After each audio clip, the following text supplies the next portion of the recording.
Welcome to the Flynn Brothers podcast. I'm John. And I'm Jimmy. Today's big idea. Batman is the greatest character in American fiction, Part 1. We talk about why we've always loved Batman and the familiar story beats that define the Caped Crusader. Later, we compare the identities of Batman and Bruce Wayne, and I share what I imagine to be an hour-by-hour breakdown of Batman's daily schedule. Finally, this is just part 1 of a 3-part podcast. Tune in next week to hear about Batman's villains and sidekicks, as well as other characters from American fiction that make the Dark Knight great by association. It's all coming up. But first, here's the Solons. Uh-huh. Oh yeah. Uh-huh. Oh yeah. Uh-huh. Oh yeah. Uh-huh. Oh yeah. Uh-huh. Oh yeah.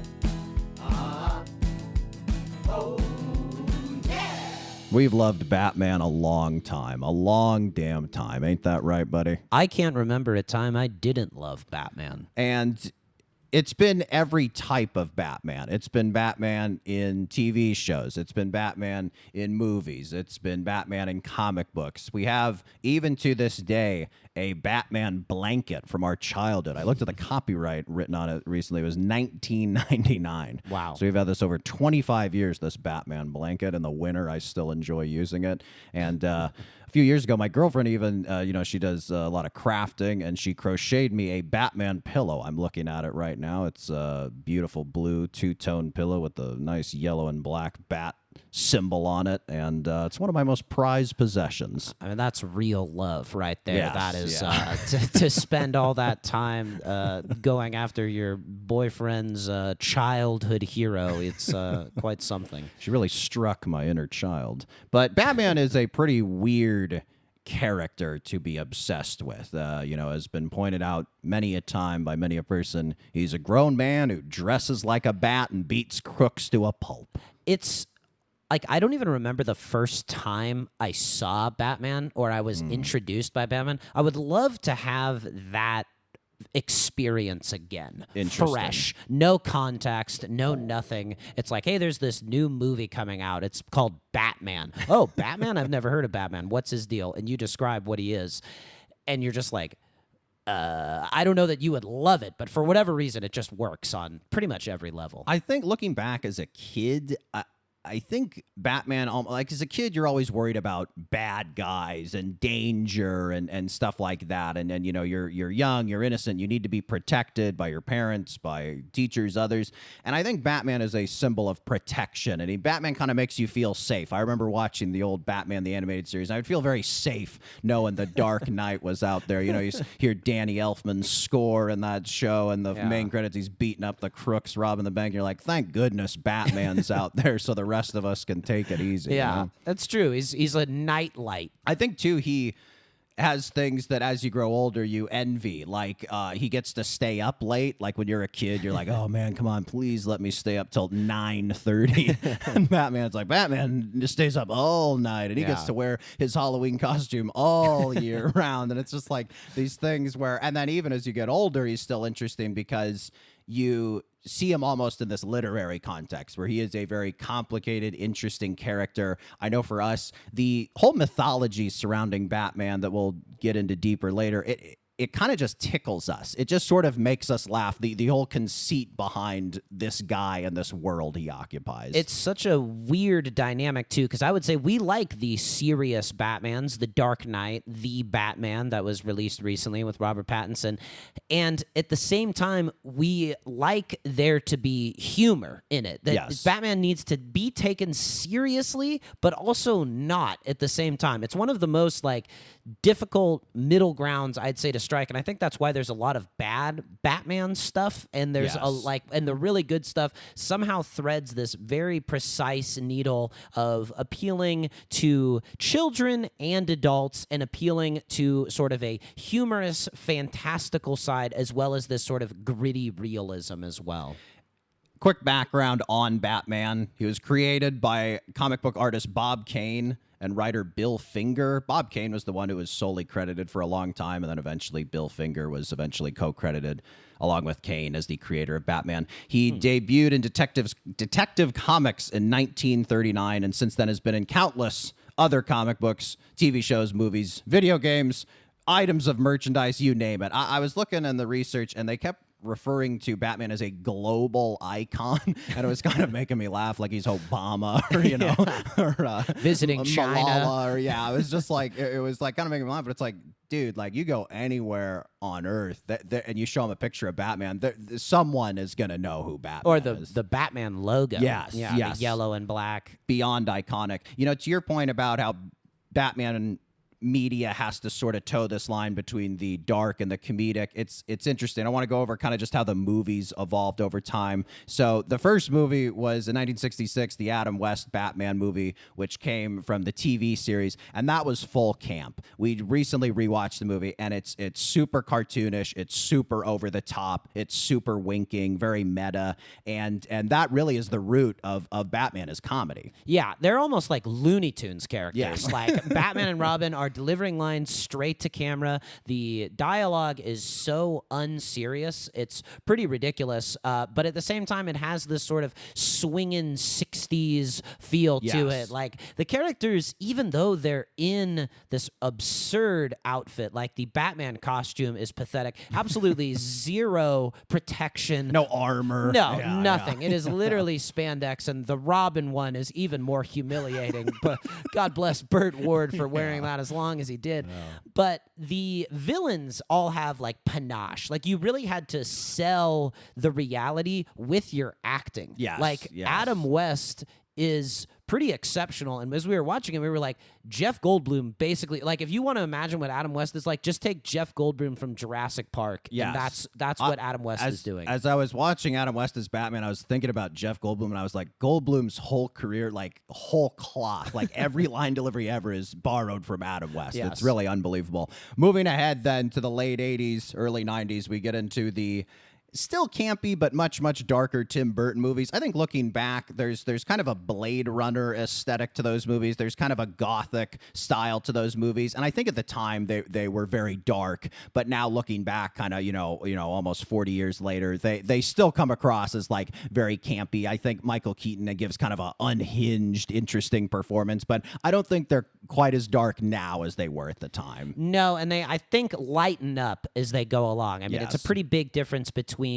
Batman, the very first one, where he's going up against Jack Nicholson's Joker, to Arnold Schwarzenegger as Mr. Freeze. Yes. So the more specifically, the Tim Burton ones, though, just covered like Jack Nicholson and then Batman yes, okay, I see what Returns. you mean. Yeah. So that's more who we'll get into next. Joel Schumacher, who makes Batman Forever, and then Batman and Robin that has Mr. Freeze. But yeah, the Joel Schumacher versions, they're very similar to the Tim Burtons. I think they're a little sleeker, a little more stylized, definitely a lot more homoerotic. But they are still very much in that dark zone. I think they're a little more comedic, perhaps, than the Tim Burton ones. But again, Joel Schumacher kind of hit or miss with his movies. And then we get in, of course, into the early 2000s with the Christopher Nolan trilogy. Those movies are kind of considered the best, the most critically acclaimed. He's kind of the only director who's gotten like the full trilogy and kind of gotten to tell the story from beginning to end. And then after that, we get the very dark Zack Snyder version, which I think, again, because we've had the Christopher Nolan version, because we've had the Zack Snyder version, the Tim Burton versions just don't feel as dark. And I think, to be frank, like Christopher Nolan, I think those movies strike a nice balance, but I think the Zack Snyder ones, Batman v Superman, Justice League, he didn't really get a standalone Batman one, but they just go too far dark. I think like they're pretty much R-rated, some of them, and like their themes and content, and it feels a little too adult and dark for a Batman story. Yeah, and also you're using Batman sort of as a ensemble character or a side character, and he's really a main character, Yes. like the most main character probably in, as we've said, American fiction. And then recently we have these I guess you'd call them grungy Matt Reeves, Robert Pattinson movies. We've had The Batman, which came out in 2022, and then we're going to have part 2 was announced. They'll come out in 27. But yeah, it's a very young Batman. It's kind of, they play the Nirvana song throughout the movie, and it's a very much like this kind of Gen X take on Batman. Yes, yeah. I mean, Batman as you've never seen him before, really. And it's hard to do because you've seen Batman so many different ways. Yeah, it's a good point. I mean, Batman just lends himself to so many types of media, so many different interpretations, but he's always recognizable still as Batman. And I think really, we've liked him our whole life. People have liked him, going on, it's probably going on 70 years by this point, in terms of like TV and film, and then comic books, almost 100 years. And I just think he's so timeless, so original. And I think he's uniquely American too. You think about it, he's a billionaire, uniquely American, and he's hard on crime, very American as well. And I think for these reasons, as we were preparing this podcast, we were really discussing that Batman really is the greatest character in American fiction. And we conceived of this 3-part series to kind of set out to prove this hypothesis to you, fair listener. And, even if we don't convince you, you and I, by the end, we'll still believe it, won't we? I think we will. I also think the other stuff, in addition to what you've mentioned about him, he's also, canonically white and handsome. Right. And if you are a rich, white American man, you can pretty much do anything. And so there's these just bountiful options for story. There's no real limits on Batman other than sort of the main things that we're going to get into right now with his main beats that everybody in the world knows. Yeah, so I'm curious. I think most people pretty much between the age of 4 and, say, 84 would be able to tell you the main beats of the basic Batman story, and here they are. Batman/Bruce Wayne. He was born to rich yet outwardly philanthropic parents, of course, Thomas and Martha Wayne, and his parents are tragically killed in an alleyway while leaving the opera. The killer, by the name of Joe Chill. I think, what are sort of the hack images that come to mind when you think of when Bruce's parents are taken care of? There's the roses, there's pearls that Joe Chill is trying to steal from Martha Wayne, and he rips them off, and they go clattering to the wet pavement. Right. He always kills them with a gun. There's 2 gunshots. He hits his targets both times, and it's by lamplight. And then I think there's another one is that usually it's because Bruce is either tired of the opera, or he's bored, or he's scared of something that he's seeing. So he feels responsible because he's like, we should leave early. Let's get out of here. And that's why he also feels partially responsible for his parents' death. This incident, too, gives Bruce Wayne immediate sympathy from any child viewer, I think. And through a result of this trauma, Batman is basically born in Bruce Wayne's mind. He gets sort of this warped sense of justice, and as he gets older, he learns to fight and builds gadgets in order to become Batman, who battles crime in Gotham City. I think most people would be able to tell you the gadgets. They pretty much all begin with the word bat. Batmobile, Batcomputer, Batarang. It's pretty much Bat plus anything. And like you said, he's a rich billionaire white American, so it's all plausible. The bat nail clipper.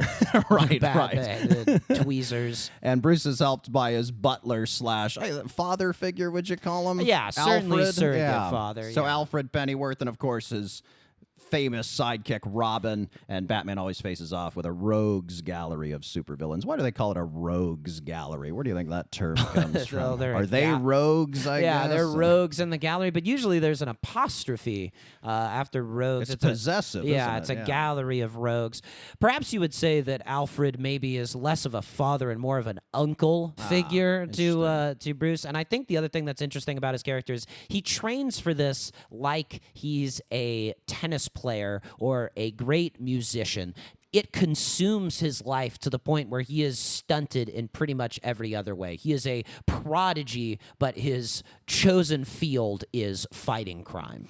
And he fights crime against his rogues gallery of supervillains, which include the Joker, the Riddler, the Penguin, Catwoman, Two-Face, among many, many others, as we'll discuss in part 2. What percent of Americans do you think could tell you what we just discussed about Batman? I'll set the over-under at 75%. Man. Could tell you that his name is Bruce Wayne. He dresses like a bat. He has gadgets. He could name a couple of the villains. Know that his parents got shot. I mean, do you think more than 75% of Americans of pretty much between the age of 4 and 84 could tell you that? Well, I'd say every man, so that's probably 50%. And then a lot of women either have sons or husbands or boyfriends, themselves are or interested. themselves are Yeah, into of course. Batman, of course. It's a story for anybody. So yeah, 75%. I'd go up to 80. Wow, my goodness. I thought I was setting that high, but I think it's fair. We've talked about this before on the podcast. Any great character is actually two characters. And of course, Batman / Bruce Wayne fit that bill. And let's start by talking about the Batman side of his personality. So Batman, unlike say Spider-Man or Superman, he does not have supernatural abilities. Batman's superpower is that he is rich and obsessed with violence. Yes. Incredibly determined and disciplined well. Has a very strong mind, you would give Batman. There is a lesser-known villain, Man-Bat, who would be Batman if he had supernatural abilities. It's Dr. Kirk Langstrom, I believe, developed some bat formula that he's addicted to take, and he turns into Man-Bat, which is just a man-sized bat that Batman has to wrestle in the sky once in a while before he can inject him with an antidote. It's funny, they always say money can't buy happiness, but it can buy superpowers, can it? Or at least things that allow you to stand in for superpowers. You can't fly, but you can buy a jet. In my notes here, I mentioned that Batman always wears his bat suit, and I describe it as a cross between riot gear and a Halloween costume. Thoughts on that? I'd say riot gear is close. It gives a more bulky nature. For whatever reason, I think especially with the modern Batman, well, you're basically correct. Let me not undersell you here. But the mobility. There's always some new nano carbon fiber technology that allows it to simultaneously repel bullets while also allowing Batman to move with balletic grace as he's whooping bad guys. All the gadgets that begin with the word bat are equipped on Batman's utility belt. That is a main part of his costume / riot gear. He's got the Batarang, which is basically like a Chinese throwing star, but in the shape of a bat. Yes. He's got a grappling gun that he, shoots into rooftops and can grapple through the rooftops of Gotham. And then smoke bombs, of course, are his other trademark. Yeah, and the grappling gun, too, has a wire in it that defies any accepted known use, like weight limits of these types of wires. He'll leap off a building, grab a person, shoot it at another building. The grappling hook will stick into solid concrete and swing him safely. It can repel, 600 pounds at times. Oh, yeah. For 70, 80, 100 feet. All the way down a skyscraper if need be. So Batman spends his nights fighting crime in Gotham City, as anyone could tell you. Batman has two hard and fast rules. Number one, no killing. Batman does not kill. However, we often see in these comics and shows and movies that he's beaten these crooks pretty damn near to a pulp, and he's throwing them hard, their skulls against brick walls and their necks bashing against metal bars. And you do wonder if some of these guys end up in the ER or the hospital and then eventually pass away. But maybe Batman thinks like, oh, I'm not culpable, I just beat them into a pulp and they ended up in the hospital, and if they happen to die, no blood on my hands. Is that sort of the thinking, or are we just supposed to believe Batman's so trained at martial arts he knows how to punch a guy so he doesn't kill him? Little column A, little column B. I think Batman does have a great grasp of all martial arts and does know a variety of holds and such that can incapacitate villains, but at the same time, he's hitting them pretty gosh darn hard. It doesn't seem to be holding much back. And then Batman's other rule is no guns. This goes back to the fact that his parents were both shot with a gun. And it is funny, Batman doesn't use guns with bullets, but he does have guns that will like shoot an explosive spray or shoot little like bombs or something that he'll detonate later. So he will use, I guess, projectile weaponry that is deployed with a trigger, but he will not use guns that shoot bullets. No, so he will it's not. interesting. It's too cheap for him. I don't think he gets any satisfaction. He wouldn't just get it. Also, if you can take down bad guys with your bare hands, plus or minus a few gadgets, there's something noble to that. Just if he was just walking the streets, shooting people indiscriminately, there's nothing noble to that. There's nothing chivalrous there. I mean, that's why he's called the Dark Knight with a K. He is a knight. It's sort of his maybe the modern evolution of that. He goes on quests. I think so. And his steed is the Batmobile. But he doesn't just drive the Batmobile. He also has the Bat Cycle, the Bat Boat, the Bat Plane, and the Batcopter. Batcopter, of course, seen in the Adam West Batman movie where a rubber shark latches onto him. But the Batmobile, all these items, I mean, how much would all of these cost? I mean, this must be hundreds of millions. I mean, Bat Plane? Planes cost hundreds of millions of dollars, particularly ones outfitted with a CIA level of surveillance and weaponry. I mean, this is hundreds of millions, if not billions of dollars, all these gadgets and vehicles, isn't it? This is a good point. The Bat Plane in particular seems like a poor investment because it's not deployed very often. No, he's like, keep it gassed, Alfred. Yeah. Keep it ready to go at a moment's notice. It's like, Master Bruce, it's costing tens of millions of dollars per week just to keep it gassed and ready to go. Don't you think that money might be better building homes for orphans or the unhoused? This is my calling, Alfred. Yeah. So, and then, the Bat boat also turns into the Bat submarine sometimes. Right. I feel like the Batmobile, which is the main thing, that you could probably pull off for $10 million. The Batmobile? You think more than 10 million? million? Oh, my God. You got to be kidding me, man. I mean, that thing's a tank. Whatever a tank costs our military, plus or minus a few million, I think. I mean, if you play the video game Batman Arkham Knight, I mean, the Batmobile, it's cool and it drives around, but that thing's basically a tank, right? With That's the other thing. With the mobility of a spider. Yes, and he says, I don't use guns, but it's like you're shooting torpedoes, missiles at it, and, you have a Gatling gun mounted to this tank. It's true. He'll shoot cars so that they explode and flip over on their head, that's a deadly maneuver. They call that cognitive dissonance, I believe. Batman, of course, also has the Bat Cave located in the underground Wayne Manor, I guess you'd call it. Below Underground Wayne Manor. Yeah, There's somehow caves that Batman also, I'd say, canonically fell into when he was a boy. Right. Bats swirled around him, and he's like, I'm going to strike fear into criminals just as these bats struck fear into me. Again, another sort of little boy logic. You want to talk about cost? The Bat computer is in the Bat Cave. Now, that Bat computer is pretty damn expensive, I'd have to imagine. He can surveil the entire city. It's got a big-ass, 10-foot wide monitor. It's got all these panels and everything. The terabytes of data he has on every citizen in Gotham probably would make you shudder. Yeah, no, the government's doing like a heat map of Gotham City. They're like, what's going on below Wayne Manor? It's red hot. Yeah, forget crypto's carbon footprint. The Bat computer dwarfs it. It's kind of cool too. Like the Bat computer works better in these analog days. Nowadays, as they're kind of trying to make stuff screenless and really streamlined, it's just not as fun. But in the old days with the big Bat computer and the big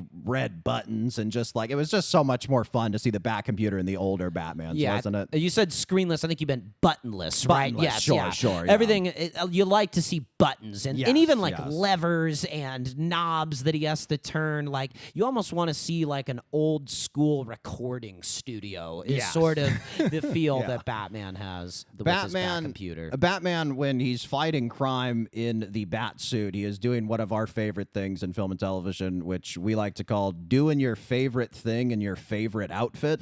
Batman, again, like I said, it's fighting crime in the Bat suit. This originated when we saw the movie Psycho. If you have not seen the movie Psycho, spoiler alert, at the end of it, this creepy psycho, Norman Bates, you realize, he's sort of been blaming his mother on committing these murders and stuff. And you realize at the end of the film, it's Norman Bates dressing up like his dead mom and committing murders. Knife murders. And so that was where we first coined, there he is in his favorite outfit doing his favorite thing. Because the end of the film, there's a shot of him about to kill our hero, and you see him in mom's clothes wielding a knife, and he has just the biggest smile on his face. Glee, pure joy is what he's feeling. Like a kid opening their first game console, right? Yes. At a birthday, right? And frequently you find Batman in the bat suit in the bat cave. Yes. Like, it's kind of funny that he dresses up in the bat cave. He'll sometimes have the cowl off, so it'll just be bat suit from the Yes. neck down, and then the head is like, oh man, it gets stuffy in there, you know? Yeah.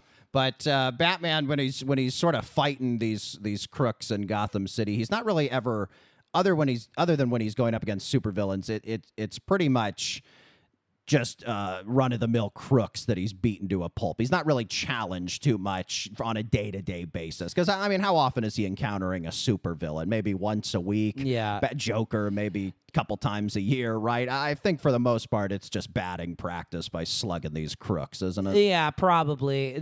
He's up on the rooftops. He's prowling around in the Batmobile. I think it's a lot of it's like, aye, like, so they're robbing me of my purse, or like he's just got his bat ears attuned to that sort of stuff, and he swoops in at the last second to save people. But yeah, to circle back, I do think it's weird he wears the bat suit in the bat cave. Oh, we're back on this. Okay. Just because it's a suit designed to prevent you from being hurt while you're fighting. Right. Why do you need to wear armor while you're surfing the web? Because he's doing his favorite thing, and it's his favorite outfit. So you I don't have think when t-shirts. I have T-shirts that are nicer than T-shirts I wear every week, but it's just like, hey, this is my favorite T-shirt. Feels right on me. Fits well. Well, but that's the thing. Wouldn't he be able to do that as sort of Bruce Wayne in the, like, I guess he likes to get into the mindset of Batman. Oh, There's this different idea. That's why he changes the voice, I suppose. It's a different when he's in the character. suit. Yeah, it's like why actors method act. Sometimes you like being the character more than you like being yourself. That's part of it. I think certainly he likes being Batman.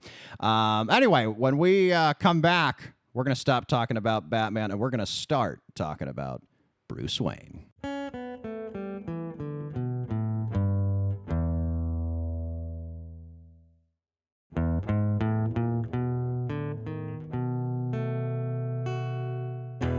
Okay, Bruce Wayne.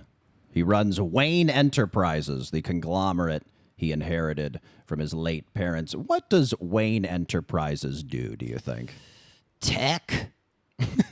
Question mark. It's usually tech. There's a science component, environmental component. Yeah, they're on the cutting edge of technology. I think it is purposefully ambiguous because that allows it, like much of Batman, it allows you to use it in a bunch of different ways. And so that's, Wayne Enterprises. They also have a large charitable side to their business. Yes, the Wayne Foundation, which Bruce spends most of his time working in accordance with. He also works closely with Lucius Fox, who is the sort of his work Alfred. He has Alfred at home, and then Lucius Fox is his Alfred at work. Lucius is who builds his gadgets, and he's kind of the only one at Wayne Enterprises who actually likes Bruce. Nobody else on the board really seems to like Bruce. They're always trying to kind of squeeze him out of the company. There's always guys on the board who are trying to wrest control of Wayne Enterprises from Bruce, but yet he still manages to keep his name on the building.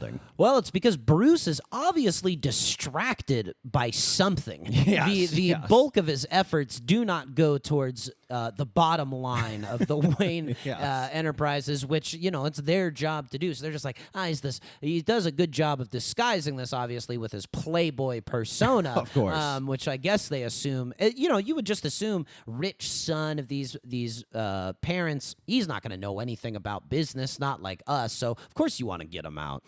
But you sympathize with these people on the board, these worker bees who punch the clock at 8 a.m. and, they're there till very late, missing birthday parties of their kids and anniversaries with their spouses. Then Bruce is rolling in at noon, hungover, bruises all over his face. You're like, come on, why is this guy in charge, Yeah. Yeah, no, he does not put in the effort that one would expect from the CEO, because Bruce, I think, is canonically the CEO of the company as well. Yeah, oh yeah, absolutely. You know, you mentioned the Wayne Foundation, where one of their big things is Bruce uses the Wayne Foundation to try to fight crime and systematic inequality. And I think, like anyone who is in that sector, he would come across a lot of red tape and issues with fundraising and government approval and stuff like that. I think it would be very, very frustrating at work, which is why it's kind of nice for him to then go out at night and feel that tangible difference as he's beating crooks. You could really feel that tangible difference under the thunder of your fists, couldn't you, if you were Bruce? Oh, that's true. I mean, look, we live here in California, which has spent billions upon billions of dollars trying to address the same exact things as the Wayne Foundation, and much of it just doesn't seem to work. So, yeah, you can see why, Gavin Newsom, you could imagine him wanting to, maybe not. You could really not put anything past what Gavin Newsom gets up to in the nighttime. He might be Batman. He certainly likes going to the French Laundry. Bruce has a soft spot for orphans, obviously, he being orphaned himself, so he's always doing nice charitable things for orphans. That is canonical. It's kind of funny that Bruce, he's different than Batman. Like you said, wearing the bat suit in the Batcave, even if the cowl's off, Bruce is still in Batman mode. He's still being Batman. Whereas Bruce himself, he kind of has a different worldview in terms of how he maybe thinks you could change the world. And you kind of maybe get that sense as he's working at the Wayne Foundation. But I think there's a mix of kind of hopelessness to him that he conveys. And then that's where obviously Batman picks up the mantle and makes that tangible difference at night. Do you think Bruce Wayne sees himself more as Batman or as Bruce Wayne? Yeah, it's interesting because it's like the Superman thing where Superman is Superman and he puts on the glasses and becomes Clark Kent to blend in with the rest of us. And I think similarly, Bruce Wayne is Bruce Wayne. He's born Bruce Wayne, but he really discovers his true self in Batman. And then so eventually, I think the Batman persona just slowly starts to take over his life until in many comic books, TV shows, etc., he finally comes to an endpoint either from age or like a great athlete, too many injuries. Tears his ACL Right, leaping right. off a rooftop, non-contact injury. And he just there's many instances in film, TV, comic books where Bruce just says enough is enough and retires. So I think the beautiful struggle with Bruce Wayne and Batman is the Batman persona slowly takes over his life until he kind of decides enough is enough. But as he's Batman, I would say it's the majority of his life is Batman, and he just the Bruce size of him, the side of him, I should say, shrinks in size. Yeah, I think he thinks of himself most as Batman, and there's this awkwardness often to the Bruce Wayne character that he's not quite as at ease, something that you could accuse him of sort of being this cardboard cutout of what society would expect for this type of a character, this type of a man to be. And there is something sort of hopeful and cynical in these philanthropic efforts of the Wayne Foundation, because he's saying it's like, we're opening this new orphanage. This is really going to make a difference in Gotham. But if he actually believed that, then there wouldn't be this whole Batman side project of his. Bruce Wayne, he's really a one-of-a-kind person. It's really, even though he has Robin and other sidekicks, it's kind of impossible to imagine he could ever have a true successor, either at the company or as Batman, right? No, too singular in his skills, temperament, personality, history, all of these different things that make him the compelling character that he is. He's so compelling that, these other orphans who come under his wing, who become his wards, they're just like, I want that. I want to be this guy. Right. Even though I would argue that even Bruce Wayne and Batman, you don't think of him as a particularly happy person. Not necessarily. I think more modern adaptations of Batman have conveyed him as being severely mentally ill. So there's kind of this caveat of like, this guy underwent a really bad trauma and he struggles with mental illness, and like there's kind of that side of it. So yeah, I think it's complex. I do think in terms of happy, not happy, I don't think he's a particularly happy guy. I'm sure he has instances of happiness, i.e. driving his knee through the jaw of a bank robber, or when Alfred makes him a really nice piece of toast. But yeah, I Batman, that is so much part of his character, is just he's dark, he's brooding, and he's not a particularly sunshiny kind of guy. No, not at all. Yeah, there is, there's the romance side of him, of course. That you mentioned the playboy lifestyle. Yeah, what do you think of Bruce Wayne as a lover? Do you think he's capable and selfless, or do you think he's fumbling and not the best? I think he's one of those, I see him almost being celebrity adjacent to Leonardo DiCaprio, where there's so much desire for him that, there's been many allegations of DiCaprio putting in headphones perhaps during intimate moments and not being really in the action. I see Bruce being very much in that same vein. I think there's a lot of one time he goes out with a woman. There's not a lot of second dates. There's not a lot of, there's never really like a girlfriend that Bruce Wayne has. No, I mean, it's clear he's desirable to women. He's rich, he's handsome, he's 6'5", jacked. He's detached. But yeah, you do wonder if he's into some like freaky stuff, or if he's just more kind of just asexual and aromantic and just really not interested in it. I mean, the great love of his life is Batman. Yes, I would say all of his romances is fairly perfunctory, and just like all of the other stuff, just like the charity he does, just like showing up at the office, he's just kind of going through the motions, and he doesn't want there to be whispers about, he has to, take a few of these gals, but I wouldn't imagine that they're, very tender, sensuous encounters. I would think not.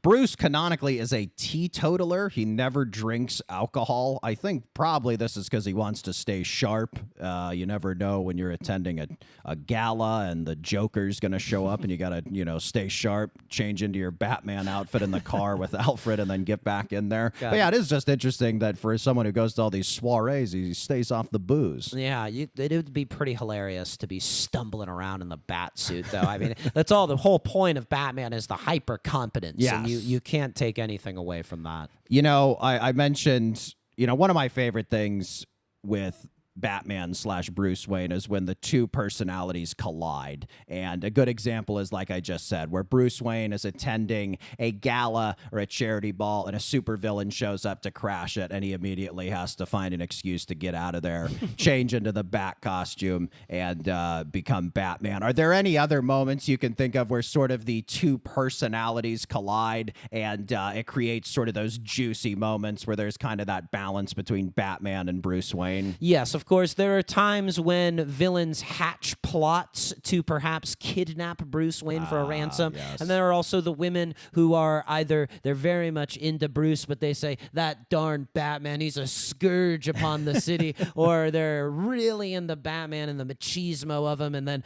Bruce tries his hand at wooing them, and they couldn't be less interested in him. Yes, there's the great film we'll talk about in a later part, Batman Forever, with the Nicole Kidman character. She is into Batman, and for Bruce Wayne, doesn't feel it as much. Flips around later. Yeah, flips around if you want to spoil it. I guess the audience has had 30 years to see it.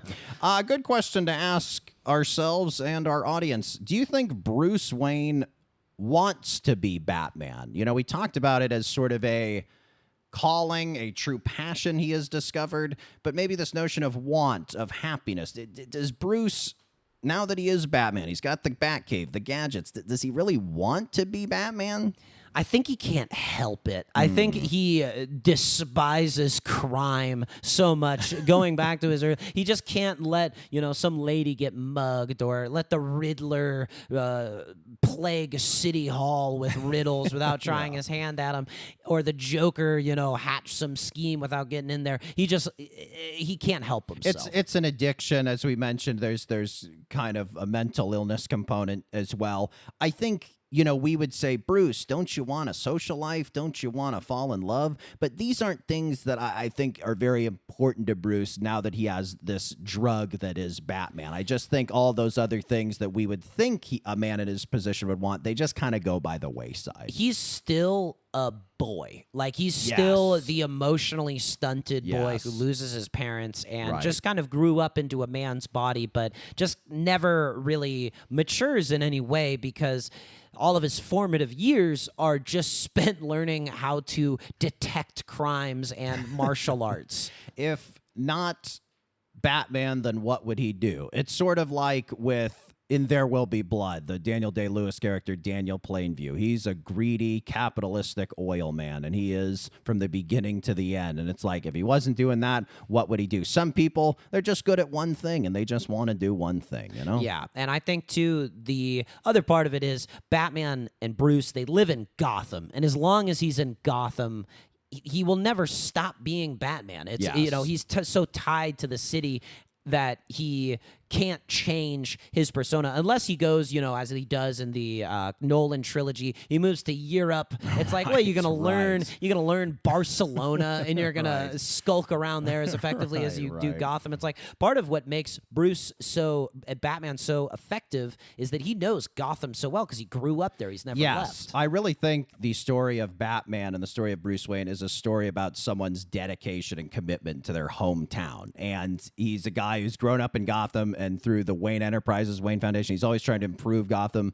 Acting as Batman, he's trying to improve Gotham. And he just kind of hates seeing his hometown go to shit. And he's just like super pro his hometown. It's like when we're here down in LA and we'll wear Sacramento Kings gear and we'll get a jeer every now and again. It's like, hey, Sac all the way, buddy. That's how Bruce feels with Gotham. He just loves Gotham, even though it's a place that doesn't always love him. You know? And it's such a funny city too. Like, it's this frozen in time New York of the 70s, but there's also this sort of Art Deco style to Yes. it. It's this very much faded glory. There was once a lot more happening in Gotham City than there is now. And so there's still wealth, but it's kind of concentrated in the hands of the corrupt or maybe a few select families. And everybody else is just sort of scrabbling for the scraps of what's left. Yeah, you mentioned the New York in the 70s with all the crime, all the criminals too. Like, you always hear the voices of these like petty crooks. They're always kind of talking like this, and when they look up and see Batman silhouette, they go, "It's the Bat," and like they have these very like stereotypical like New York, New Jersey, tri-state area voices. And yeah, I think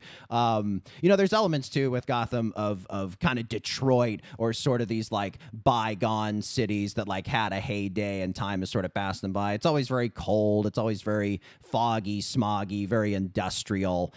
But yeah, you always get the sense that Gotham is this sort of city in ruin, don't you? Yeah, and that's why I think the criminals have such hubris, like that they don't fear being caught by the police because Right. much of the police is corrupt. There's just no one really to answer to other than Batman. And then, with all this crime, there's tremendous income inequality. So you're either an It's the Bat crook, or you're one of the wealthy socialites attending a gala with Bruce Wayne. And I think, to anyone watching the Batman story, I think these are themes that are very familiar in daily life throughout any culture. And I think it's, what helps make Batman and Gotham City sort of globally iconic and globally recognizable. And, Bruce is one of the few people who even believes Gotham is worth saving. Most people think like, hey, just let this city go to ruin. All the villains are like, hey, let me blow it up. Let me poison the water supply. Who cares? The city's crap anyway. But Bruce is like, not my hometown. No, Gotham is basically a Best Buy in a riot, and Batman's trying to stop people from stealing the TVs off Looting, the shelves. yeah, absolutely. Too, like with the institutions in Gotham, those are crumbling, right? Like the Gotham City Police Department is always super corrupt. The mayor's office, any system, any institution, corrupt, and kind of the mafia runs wild, right? Yeah, and every politician is bought off by campaign funds from the mafia. There's just no real true good guys. And then the other thing too is just the weight of going up against an not only entrenched system, but so many different people who are criminals essentially Yes. in Gotham. It just breaks any do-gooder. Like that's I Yes. think the other tally mark for Bruce Wayne's mental fortitude as Batman is that he just keeps going out there Yes. night after Yeah, night, getting the even though reps in, even though it doesn't seem like much is getting better. A lot of times, he's leaving with some pretty serious wounds. Oh, yeah. No one thanks him. He's a vigilante, is what he's called, and people are running campaigns on wanting to arrest the Batman and stuff like that. He's called a freak. He's unappreciated. So yeah, it takes a lot to want to save Gotham. Something interesting about Batman is there's always this notion that'll be presented by the supervillains in these stories where they say, Batman is what inspired me or emboldened me, or there's this sort of idea from the police department that like, well, we wouldn't have these supervillains if it weren't for the Bat. And Batman almost is just his mere presence issues a challenge to the Riddler, to the Joker, to all these crooks who become supervillains who think they can kind of take them on.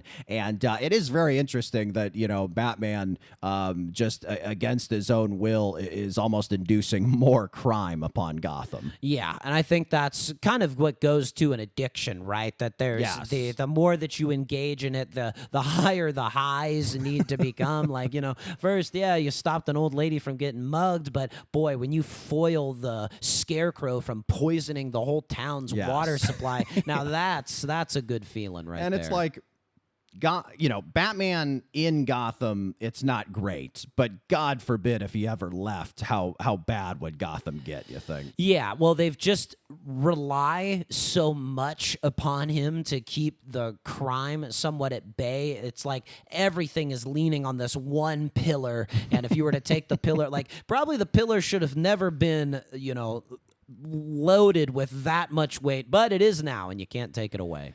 Do you think part of what makes Batman such a good character is just this lack of resolution in Gotham City and just his ultimate battle and trying to prevent crime in Gotham City? There's kind of no final resolution. There's no final victories. There's just constant conflict with Bruce and himself as Batman. There's constant conflict between Batman and the supervillains, between the rich and the poor of Gotham City, between the corrupt and the noble police officers. It's just such a world full of conflict that I think that's what makes it so ripe for storytelling, because so much, conflict is so core to drama that it really could just go on forever, the Batman story. Totally. You can never tell it fully. Like, even the animated series or any of these more episodic ones that show you more of the villains, there's always, you foil one, boom, they bust out of Arkham Asylum, You patch up one, you get one corrupt politician sent away, there's another to take its place.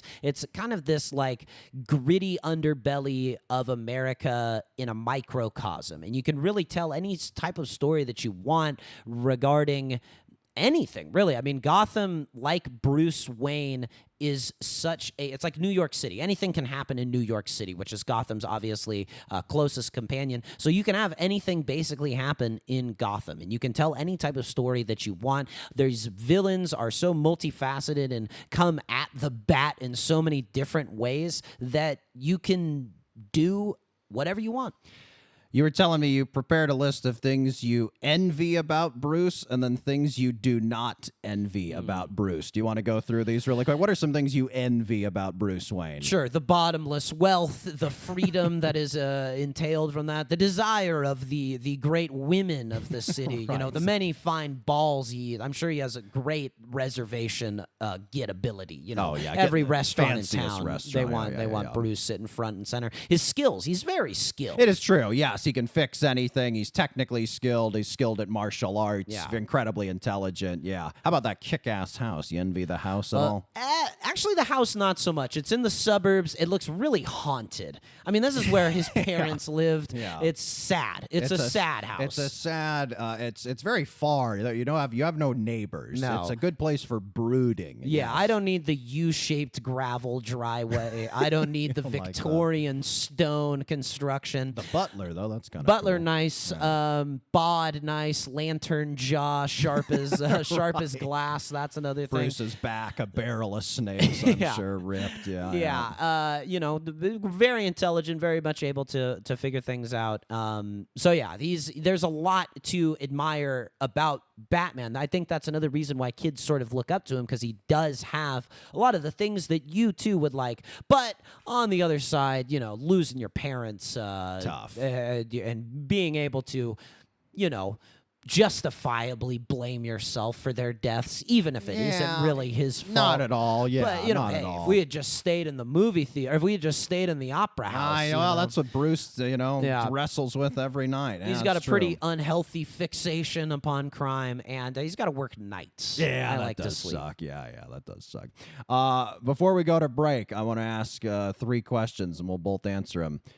Who is the best, in your opinion, Batman? So not Bruce Wayne. Who is the best at playing just Batman in the bat suit, skulking around on rooftops, cracking jaws of crooks? Who is your best Batman in the suit, the voice? Who do you got? I'd have to say it's cheating, but I think it's in the video game. Okay. Because you are Yes. so unencumbered even by gravity and the laws of physics in these Batman video games, and you have the evil voice, tell me where they are, and there's Right. just the joylessness of the Batman is very much captured in that. What do you think? The late, great Kevin Conroy, who provides the voice of Batman in those Batman Arkham video games, as well as the animated series and several other forms of media. I actually was thinking about this today, and I'm pretty firm in this. I think Ben Affleck is my favorite in the suit Batman. The Snyder Ben Affleck is jacked. Yeah. I mean, he is huge. He has the short little ears, which I love. I don't like when Batman has the long ears. It just doesn't work for me. I don't think bats really have long ears. So he's got these short little stubby ears, and he just is a bruiser, dude. Like, I was looking at some of the fight scenes, and I was like, man, he is a bruiser. And so I love in the suit, my favorite Batman is Ben Affleck. He's just jacked. He's just huge. It's really like comic books come to life for me, because in the comic books, Batman is like 6'5", 260, pure muscle, nimble as a ballerina. Like, I really think in terms of Batman, Ben Affleck. Wow, Let me ask you this. interesting. Best Bruce Wayne. Who is your favorite Bruce Wayne, would you say? So this is in the tuxedo, in the suits, at the galas, patching up his wounds, talking to Lucius at Wayne Enterprises. Who is your favorite Bruce Wayne? I'd have to probably lean to Christian Bale. I think Okay, he does a really yes. good look. He's got the right look, the sort of Yes. American Psycho look, which I think is correct Yes. for Batman. And he's just such a good actor that he carries off this sort of facade pretty well. What do you think? I think that's good. When we were watching the old Adam West one, he's very handsome. Oh, yeah. And he looks to me the most like Bruce Wayne. The Goldblum deliveries, even though he invented them, are a little nuts, very of the time. I do think you're right, though, in terms of overall Bruceness. I do really like Val Kilmer, or excuse me. Val Kilmer's another good Christian one. Bale. I was going to say Val Kilmer is another one where he plays the dark, tortured side pretty well. So I do think Val Kilmer's a good one as While well. also being sort of like a boy mentally. Yes, exactly. He plays kind of the mentally ill Batman pretty well. And then I'll ask you this: who is the best both? So who is the best Batman and Bruce Wayne? Who is able to kind of play both the best? Boy, I mean, I really think the animated series does a very good Yeah. job of juggling that balance. I think so. Yeah, I mean, because I kind of like their take, which is Bruce Wayne's a little bit more dorky as opposed to yes. like dashing playboy. Yes. Like, I think that makes a little bit more sense. And then obviously Kevin Conroy's does sort of the two voices of him as well, which is really funny. Bruce couldn't be Mark Milquetoast, and Batman's voice is just like spine chills. I think Pattinson did a good job in the 2022 Batman of being the weird, pale, antisocial Bruce Wayne, and then kind of like trying to find his way into being a vengeful, tough guy Batman. In terms of best both, I do kind of think Christian Bale. A lot of people of an older generation really love Michael Keaton. I don't know if he's quite ever done it for me. I think it's a very, very good performance. I don't know if it's quite Batman and Bruce Wayne, but it is a very good performance. It's hard to pull off because of the stiffness of the Batman costume. Yes, like yes. it's just you don't really buy the fight scenes. I mean, he's all right angles. Yes, you can't turn your head to pull out of the driveway at all. But yeah, I'd probably go Christian Bale for best both. Okay, quick break, and then when we come back, I'm going to tell you what I imagine to be Batman's daily schedule.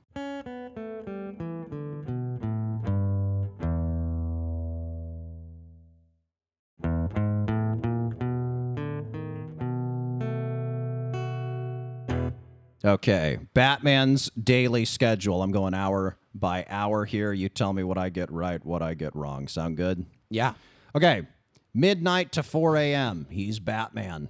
In the winter, I will say this. I think his Batman shift might start at 11 p.m. because, the sun goes down. There's sometimes in the winter, it's like 6 o'clock and no one's on the street. And it's like, that's a little too early to be Batman. But I think by 11, you could get out there in those Gotham winters. Oh, totally. I mean, it's dark by 9 p.m. probably. Oh, yeah. You could even see him. I could see Batman In the dipping- winter, it's dark by 5:30. Well, that's what I'm sometimes, yeah. saying. I mean, there's a lot that I don't know that Batman, as much as he loves being Batman and hates crime, you could see him just stewing in there. It's like, I'm going out. I'm going, Master Bruce, it's 8:30. Yeah, people are still going to the movies. Yeah. Yeah. So Batman, there's his Batman shift, this midnight to 4 a.m. shift. This involves, I just jotted down a few things, skulking on rooftops, beating petty crooks to a pulp, driving the Batmobile, investigating crime scenes, and then rendezvousing with Commissioner Gordon on the rooftop.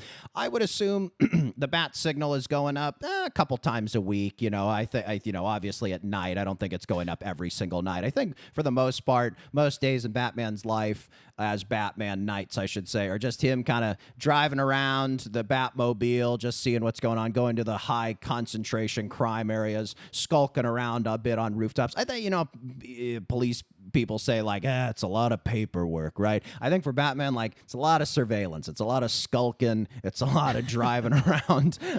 I don't think he's always beating people to a pulp. I'm sure he prevents more than one crime per night, but I think for the most part, there's a lot of dead time.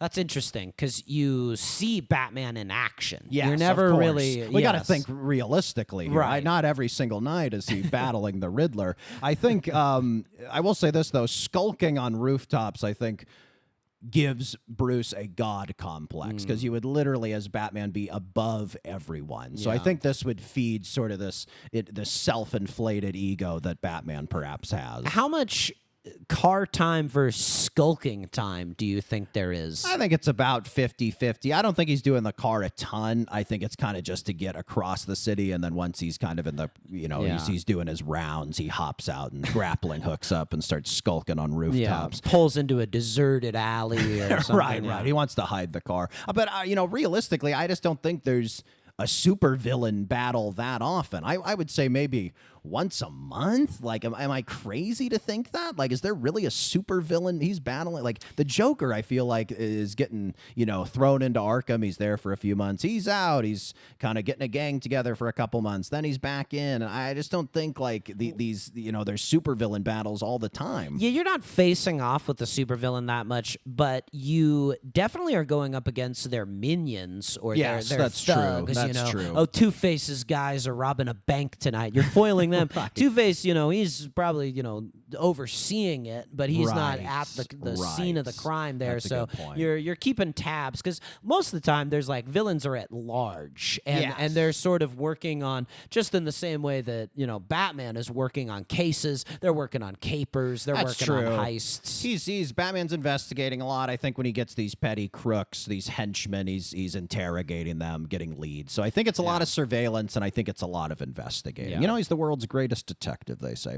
Anyway, once his Batman shift ends at 4 a.m., I have from 4 a.m. to 5 a.m., he goes back to Wayne Manor for the adrenaline come down, because I think your heart would be jacked after a night of being Batman, and you would kind of need at least 20 minutes to just sort of decompress. I think then he debriefs with Alfred as Alfred is sort of tending to his various wounds. They're kind of chatting a bit. I assume there's a shower in there at some point, and then before he hits the sack, I think he does the Mark Wahlberg and has the middle of the night protein shake before bed just to really bulk up while he's sleeping. Yeah. What do you think? I miss anything that seem right? I think the one thing right in between those is there's almost like an Uber driver. You know, if you've ever been out late and the Uber driver's like, I wasn't going to do any more drives, but you caught me in this last one. There's like the time where Batman, it's like 3 a.m. or 4 a.m. in the morning. Maybe the first raise, then somebody's like, do I go back? Do I stay out? Oh, I hear the penguins are doing something at the Iceberg Lounge. I gotta I was go check headed that. home, Yeah, but you called me.